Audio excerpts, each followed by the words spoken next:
électoral bi parce que déjà bi ñu waxee ne dañuy parrainer Diomaye rek da ngay gis nit ñi comment les gens s'étaient mobilisés et ça avait donné au moins une idée sur ce qui va se passer pendant la campagne électorale. mais nit ñi saka Sonko c'est une stratégie politique Sonko fi muy xalaate ak nit ñi fi ñuy xalaate bokkul engouement bi Sonko da ko njëkk a créer d'abord ci parrainage bi avant mu koy créer sur la campagne électorale avant muy génn prison créer na déjà engouement boobu autour de la personne de Diomaye moo tax Diomaye na moytu ñiy toog ci ginnaawam naan ko ay tu n'es pas le candidat Sonko ak nangam moom bés bu dul nekk candidat de Sonko dina leer ci kanamu nit ñi te na moytu nag ñii di ko wër di ko wax bu fekkee ne moom day nekk comment dire candidat Diomaye président aja on verra ce que ça va produire nekk candidat Sonko day moo gën 1 milliard de fois nga dem nekk candidat Diomaye président bii ma gis nii nga xam ne à peine à même à rassembler 300 personnes man nee naa leen may naa leen ba 100 000 personnes bu gisee bu ñu xëyoon dañ bind ne on a 100 000 adhérents qu'est-ce que ça va faire pour le Pastef 100 000 adhérents. jërëjëf sëñ Saliou dañuy bëgg a jeexalee ak xibaar goo xamante ni nag sunu naataangoo yi ci sous-région bi.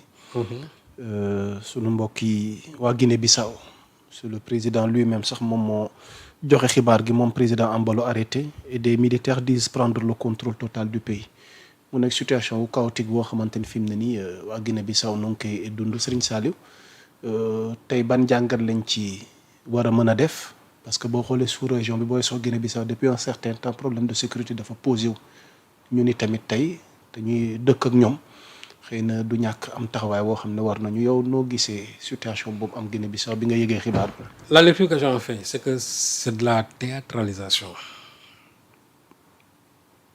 parce que Mballo waaw ci boppam moo nekk di def cinéma tout simplement ok man président boo xam ne yow da nga ne dañ laa jàpp moo ko yëgle di waaw ñu jàpp la waaw nga ne dañu maa jàpp RFI woo la ngay wax waa RFI naan actuellement ne dañu maa jàpp mën nañu jàpp ba pare di la bàyyi ngay communiquer avec une radio aussi puissante que RFI déjà bu ñu la jàppoon rek dañaan sax xamuñu président bi actuellement kenn xamul fu mu nekk mais président bu ñu jàpp nga taxaw ne man de jàpp nañ ma yow koy jàpp duñ la ki ñu jàpp non tu n'as pas les moyens de communiquer xam nga wax ji mooy lan c'est que c'est ce président là qui n'est pas sérieux avec cër bi ma jox yëpp vraiment le président parce que xamul tax moom il ne devait même pas prétendre à ce mandat là benn forcé na dem son adversaire principal moom taxaw naa ne gagné na moom tam mu revendiqué ne dafa gagné te man nii militaires yi jëlee pouvoir bi jàpp naa ne moom il a perdu les élections c'est parce qu'il a perdu les élections léegi nag lan moo am diggante moom militaires yi pour peut-être defaat un coup à la gabonaise et cetera fexe bañ ne woy donc finalement sax militaires yi jël nañ pouvoir bi. parce qu'on a suspendu le processus électoral. Pourquoi on doit suspendre le processus électoral? Il y a une commission qui est là. Elle n'a pas encore donné les résultats. Pourquoi on suspend? Da nga naan woy ay coup xawma lan mais il faut qu'on soit sérieux. Quand il y a un verdict des urnes nañ ko joxe. Président yi toog fii naan ay deuxième troisième mandat bu fekkente ne mandat comment dire la légitimité populaire décidé na da nga war a plier wu mais du ma dem mais je ferai appel aux militaires kaay leen ngeen jël nguur gi man renverser leen ma te mu war na ne boo soo naroon maintenir xam nga ne commission bi dafa naroon peut-être wax loo xamante ne ni yow du lool ngay xaar parce que il a tout fait pour peser sur la commission alors qu'il y a beaucoup qui disent que son adversaire principal a gagné l'élection. Léegi maintenant on nous donne les militaires dañu jël man j'ai écouté les militaires là mais li ñu wax ça ne m'a pas convaincu. Ça ne m'a pas convaincu ay trafiquants de drogue xam nga des gens qui doivent venir de l'extérieur xam nga lan ay coups électoraux non mais soyez sérieux quand même. Il a perdu les élections na ko reconnaître. loolu may wax bi. Il a perdu vraiment. Démocratiquement war na taxaw jëmbale leng yi c'est pas la fin du monde mais nag maa ngi dem wante man aussi ki ma fa war a wutu du ma fa wutu militaire yi gaa yi ngeen jël pouvoir bi te xam nga président africain yi na ma yàlla baal mais ñu ci bëri dañu doy waar. ok sëñ Saliou daanaka waxtu wi dab nañu mais on m'interpelle maanaam ci nga def décryptage sur le voyage stratégique d'Ousmane Sonko.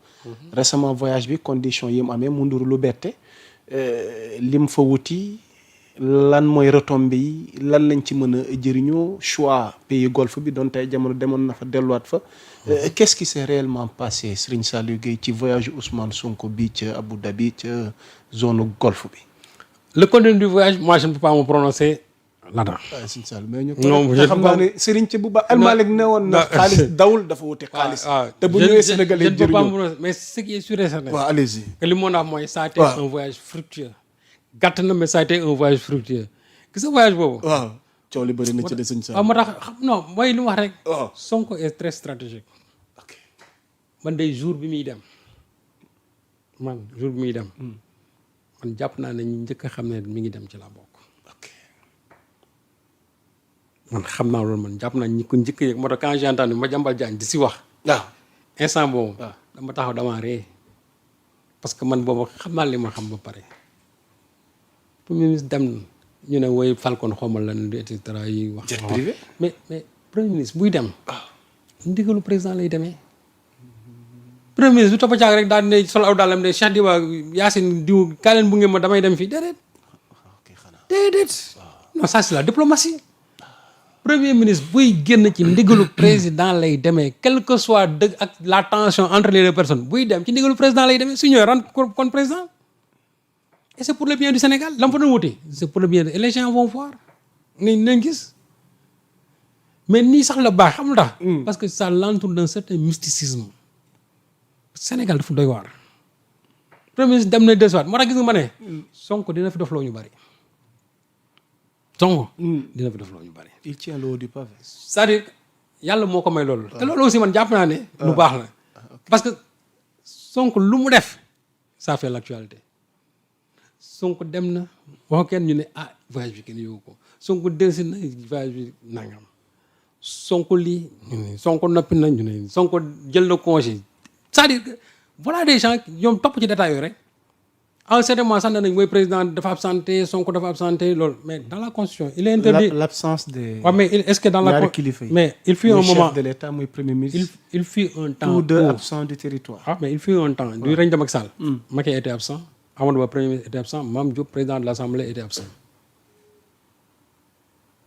le président son second dans l'exécutif et son second au niveau constitutionnel ñoom ñëpp kenn newul sur le territoire ok donc la constitution ne l'interdit pas bés bu constitution waxoon nañ tere nañ ñoom ñaar ñu génnandoo kon su boobaa jàppale dañuy respecter disposition constitutionnelle boobu mais concours de circonstances mooy ñëw ñu absenté la léegi nag dañ ne dans les faits loo xam ne c'est souhaitable même en France d'ailleurs c'est pas souhaitable parce que bu fekkee ne ñaar ñëpp dañu absenté ndoo bu catastrophe amee ci dëkk bi tout souvent mën na poser problème dëgg la.